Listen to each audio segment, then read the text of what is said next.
Welcome back to the Crypto's Key Conversation. We got a lot of content that I want to get through, so we're going to jump straight to it.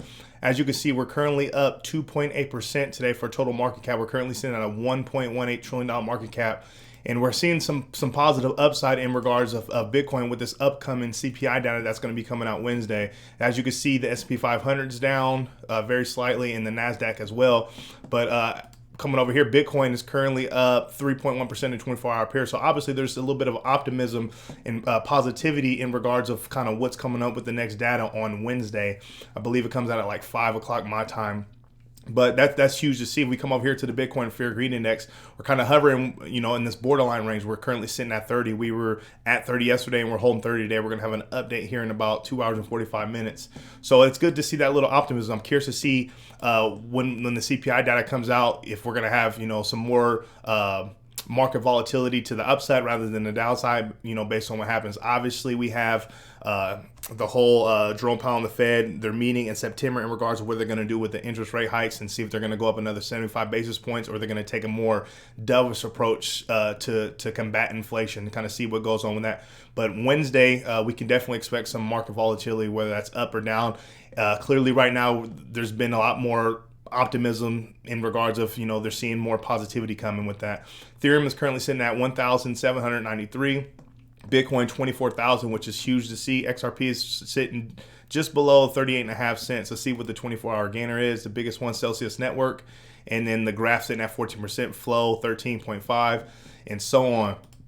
Another CNBC article here says Galaxy Digital loses 554 million. So that's Mike Novogratz and Betting Dimes and Donuts gentleman there. That's his company. And you have Celsius won't rehire CFO, and U.S. bans Tornado Cash. So this is from CNBC Crypto World. So this whole Tornado Cash thing is a big deal because, privacy when it comes to us as individual investors and just privacy in general, we have the right to that. But for the U.S. to ban the Tornado Cash, obviously they're going to say, there's a lot of nefarious and negative things happening. And, you have these drug lords and all this negativity trying to hide their transactions, see what's going on. But then again, with that being said, there's still a lot of non-negative and just everyday people that just don't want people to track their wallets. For instance, I was watching Chico Crypto earlier and he was talking about how he has bots and people that track his digital wallets. So if they go in and see that he purchased a specific asset, there's these bots that buy up all this stuff and run up the price on their on him and the people who follow him,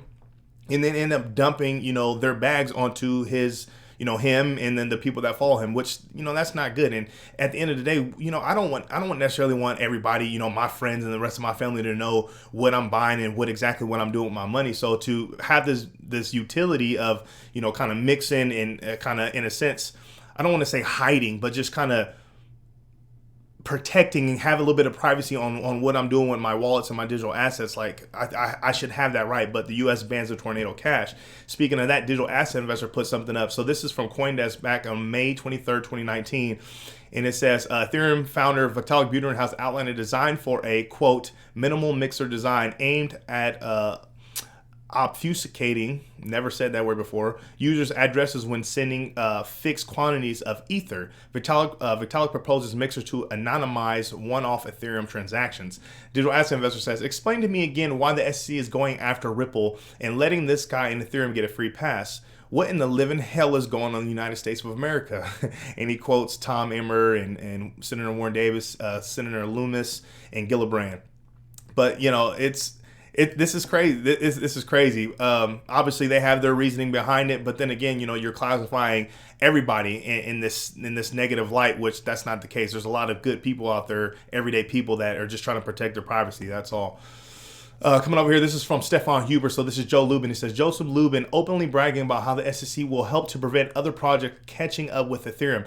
EOS may have given a slap on the wrist, but the SEC would approve such a project in the future. The SEC is armed to block any projects that could compete with Ethereum. So let's take a listen into this. So far, no projects have gained great traction. And it is hard to imagine building the world's trust foundation and global settlement layer on a VC coin project. The SEC recently gave the EOS project a slap on the wrist for their token sale. But this does not mean a project structured like EOS could have a successful raise at this point. The SEC is tooled up now and very aware. Today, it would shut down a sale structured like the EOS sale before it was able to turn on its first billboard in Times Square. So sorry about that, EOS. So that's Joseph Lubin from Consensus, obviously one of the co-founders of Ethereum. And obviously, if you've been following, the ETHgate stuff, the Ethereum Free Pass timeline, the XRP community, we've been talking about, his involvement in regards of him going around gloating, giving these speeches, kind of bragging about this free pass that they got. But long story short, someone down here, right here, JV says, why does it sound, right here, let me zoom in. Why does it sound like Lubin is employed by the SEC? He sounds like Hester Pierce up there giving a speech. Greg Willis says, exactly. Those were my thoughts. Sounds like he's an ex-SEC representative with the F. Then laughing at the fact that projects were and are being shut down. I mean, that's the crazy thing about it. It's like, who is this gentleman? Why does he have, let me come back so we can see him. Why does he have the access he have? We've seen him on video footage talking about, the SEC, those are our friends, and we've had meetings and we've talked about them, and, they're doing such a great job over there. Why is, this gentleman, his company, and Ethereum were, the only ones pretty much praising the SEC's behavior? Now you have the rest of the crypto industry and all parties alike thinking elsewise. Why is that? Some inside information, some inside, behind the closed doors deals. That's kind of what, this timeline and this ETHgate stuff that we've been piecing together has been showing. It's crazy. Coming over here, this is from Johnny Deaton. This is huge. It says 70,100 as of now. So this is the class action lawsuit that Johnny Deaton's leading and has started. It says Gary Gensler, an SEC enforcement director, over 70,000 XRP holders from diverse backgrounds from all 50 states, every U.S. territory, 141 countries around the world have joined together to fight versus your unlawful expansion of Howey. You will lose the war. So coming over here, he tweets this up as well. He says, what's the most amazing about hitting 70,000 holders is that this has been a 100% organic evolution, or maybe revolution. Look, on January 1st, 2021, 9 days after the SEC sued Ripple, 7 XRP holders fought back. Those 7 are now 70,000. It's an honor to be a part of this. And he highlights the 7 here. I mean, that's huge. And it's ongoing. So just imagine how many people haven't signed up for the class action lawsuit. Whether they're, just retweeting, liking, putting out content or whatever the case is, maybe they don't want to be involved in the XRP, in this class action lawsuit list. But, I know for me in particular, I've told like 20 different people about it. And, I tell my friends and my family all the time about XRP and kind of what's going on with litigation. So imagine those 70,000s, telling at least one other person. We can be, 6 figures very easy. That's crazy, man. JV had put this up. So this was Tony from Thinking Crypto, and this is Johnny Deaton in the interview they had. This is a great YouTube video that Tony from Thinking Crypto had put up. It's about an hour long. I highly recommend you go to his YouTube channel and listen to it. But this is just a little 2-minute, 20-second highlight in regards of kind of the expectations of Johnny Deaton and what he's thinking about when it comes to with a settlement with the Ripple versus SEC. So JV says, as expected, no settlement anytime soon. Get ready for a summary judgment next year for XRP. For the SEC's POV, giving clarity to XRP would ruin their chances to reign in crypto. And then he says library summary judgment is within the next 6 weeks. So no one really knows what's exactly going to happen, but it's just kind of a waiting game to see what happens with litigation, especially when it comes to these, I think it's Judge Torres, shutting down the SEC from trying to appeal the whole release of the Bill Himmons, email drafts or documents, if you will. So let's take a listen in and see what Johnny Deaton has to say. So this thing could still continue into next year, right? It seems like. The case itself will, unless there's a settlement, unless there's a settlement where this case won't be resolved in February, absent a settlement. I think that we're looking at a summary judgment decision at the earliest March. Could be April, could be May even. But obviously, if some kind of light bulb goes off, when people ask me the chances are settlement, I say right now, I don't see a settlement at all. Now, if the political pressure builds more and more, and it looks like there's a chance that Congress will pass legislation that gives the CFTC the game, right? If they say you're the referee of this game called crypto, if that happens and Gary Gensler sees that happening, then of course it might behoove him to go to Ripple and say, let's cut a deal, pay this large amount of money.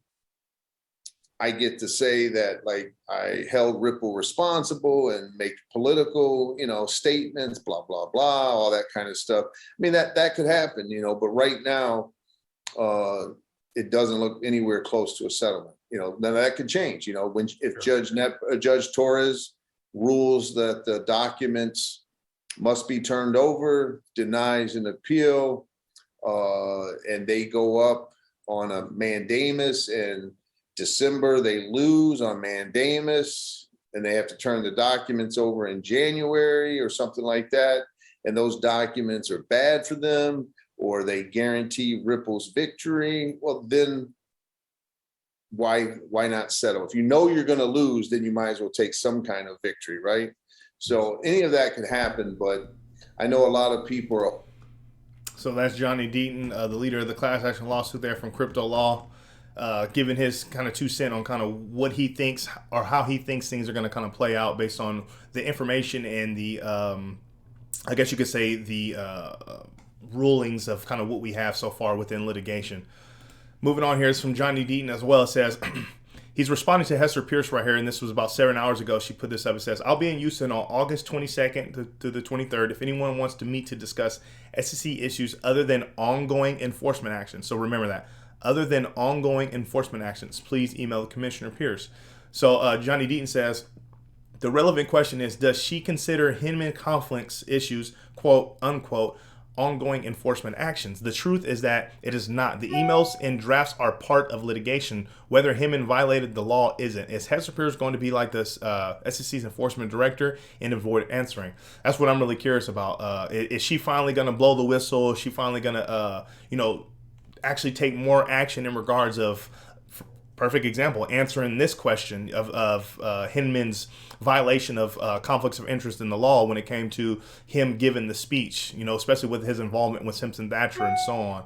So I'm curious to see what's going to happen, and if she would even answer this question. I don't think I saw anything in regards of her doing that, but we'll keep an eye on that. Moving on here, this is from Digital Asset Investors. He says, so we're supposed to believe that the largest asset manager in the world partners with Coinbase. Its CEO is meeting with Gary Gensler, but the SEC is investigating Coinbase. I was born at night, but not last night. We are watching games being played, folks. So he put up these screenshots here. Right here, we have the BlackRock meeting, and this is Chairman Gensler's calendar here, or meetings. And then there's talking about Coinbase SEC probe into listed tokens, has crypto traders rattled, and all this stuff. So the crazy thing about it is, we obviously just saw that there was a massive partnership with BlackRock and Coinbase. Like, why would BlackRock, announce a partnership with Coinbase, knowing that the SEC so-called probing them and investigating them? Kind of crazy. As Digital Asset Investor always says, all the world's a stage. There's a lot of head fakery and stuff going on right now. Kind of putting out one thing to kind of spin this narrative to fit their agenda. And then, behind closed doors, or, while we're not looking, kind of doing something different. So I'm curious to see how things are going to play out in regards of this so-called probing of Coinbase. This is from Brad Garlinghouse. This is huge. So he's responding to the Ripple thing here. It says, we're honored to be recognized by the Fortune magazine in the roundup of the best places to work, coming in at number 34 in the 100 best medium workplaces. We're continuing to grow our amazing team. Join us. Ripple, hashtag Ripple Life. So Brad Garlinghouse says, always nice to get a little third-party validation. Thank you, Ripplers. You are what makes Ripple one of the best. So that's huge. I mean, obviously, we've been talking about it. Brad Garlinghouse and the team, Ripple the company, despite the ongoing litigation right now with the Ripple versus SC stuff. They're 8 times their growth. They're constantly bringing on new banks and businesses and just developing partnerships across the world, setting up all these different corridors, just literally continuing to take the strides and take the steps to their goals and what they're trying to do with their use case and utility, despite being considered XRP is a security, and you're unlawful for selling these securities. Like, they're still going through this, even with an SEC lawsuit. This is absolutely massive. So this is huge to see that positivity, and that's why us in the XRP community are holding strong, especially if you're, in the private equity when it comes to Ripples. Like, continue to accumulate what you can because we see the writing on the wall. So this is huge. It says just in Robinhood has listed AVAX, so Avalanche, and Stellar, so XLM. So the reason why I put this up here, because I thought this was interesting, the fact that, they can list XLM, but they can't list XRP. So what happens if XRP is deemed a security? Then what does that happen with Robinhood for listing XLM? Just didn't make any sense. But, this is absolutely massive. I hold some XLM, so this is huge. Imagine when XRP's put on, a platform like this where, you got millions and millions of new investors and investors that utilize the platform, whether that's for zero trading fees or whatever the case is, easy access. For them to have access to XRP, that is going to be huge, especially once it gets relisted on all the, United States exchanges and exchanges around the world. I mean, it's just going to be blast off. So that's huge. Fred Rispoli put up something here. He says, happy that Robinhood added XLM to its offering. However, any exchange in its in-house lawyers that list Lumen over XRP are either dumb or shockingly ignorant. If XRP is ruled a security, there is no way XLM is not. I don't believe either are securities, by the way. Easy lawsuit. So Flying Fruit Knockers Batman says, when you say easy lawsuit, let me zoom in. When you say easy lawsuit, is that an easy lawsuit for the SEC to win?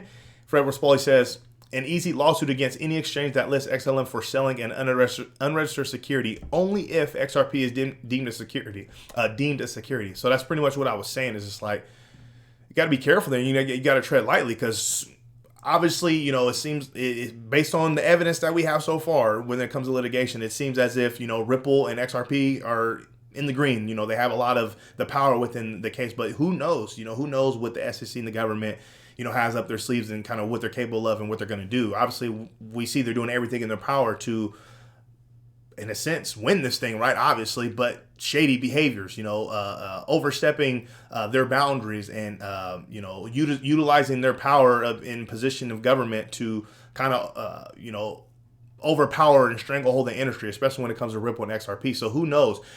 Ripple and XRP could lose this thing. Who knows how things are going to play out? So if it is deemed a security, it's going to be all bad for Robinhood, for instance, because like he says, it's an easy lawsuit. Going to end on this one here. It says Kathy Wood says BlackRock's decision to partner with Coinbase is a strong signal that institutions consider Bitcoin and crypto a new asset class. So you really got to take this in. For you listening to this video, you being an investor into the space, that's huge. I mean, you're here before. I'm sure a lot of these major institutions have been here. But you've been here before the majority of the crowd, which is absolutely massive. So pat yourself on the back. If you're able to continue to accumulate and hodl strong, get into the solid projects, do your research, vet the projects that you're investing in. This is only going to be a bright future for you, because if you zoom out and you come to the charts, we're not going to go to them, but if you go to the charts of Bitcoin and you zoom out, even for the entire crypto market, I mean, it's literally just been in an upward trajectory. It's not straight up. It's a lot of ebbs and flows and ups and downs, but there's the writings on the wall that, when it comes to the cryptocurrency, digital asset space, blockchain technology, this is a future. This asset class has a lot to offer. With all that being said, it's 18 and a half minutes of just talking and talking. That's just the update that I wanted to bring you. We have CPI data coming Wednesday, so I'm curious to see what the market's going to do in response to that data.